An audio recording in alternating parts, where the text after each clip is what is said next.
А някога празнували ли сте така телевизионна Коледа? Аз да, но не така чак приятно. Тук е И аз съм много празнувал. красиво. Вчера сутринта имах предаване, например. Той е домашен празник и вие вечер. всъщност не изненадахте. На Нова година пак имам предаване. Няколко пъти ми се е случвало да празнувам заедно с зрителите. Всъщност на бъдни вечер хората си вкъщи и така с семейството се, на Коледа отиват, събират се приятели.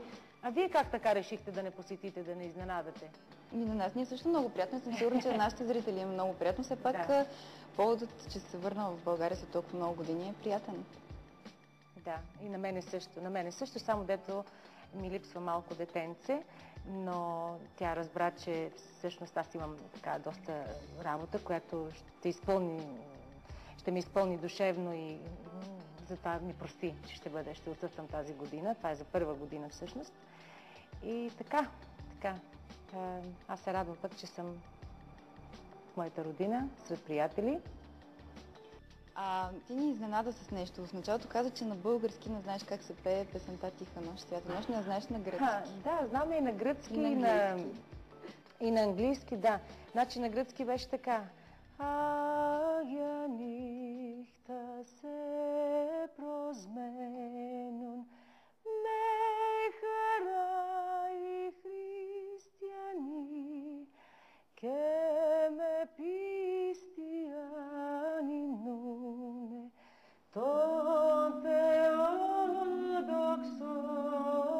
адоксоногуне, мене стомам няпони, не няпони.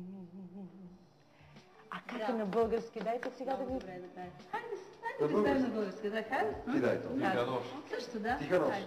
Тиха нощ. И аз ще приглася. Аз мисля, че да. Да, хайде. Тиха нощ, свята нощ, цял земя е в тишина, ангели пеят с радостен глас, вест спасение носят за нас, дето Христос се роди,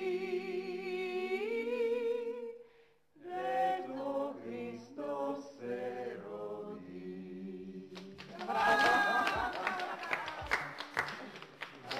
На здраве. Здраве! Здраве за много години, да сме живи и здрави, а до година пак заедно. Дай Боже. В Америка. В Америка. Ще ги редуваме. Ще ги редуваме, да.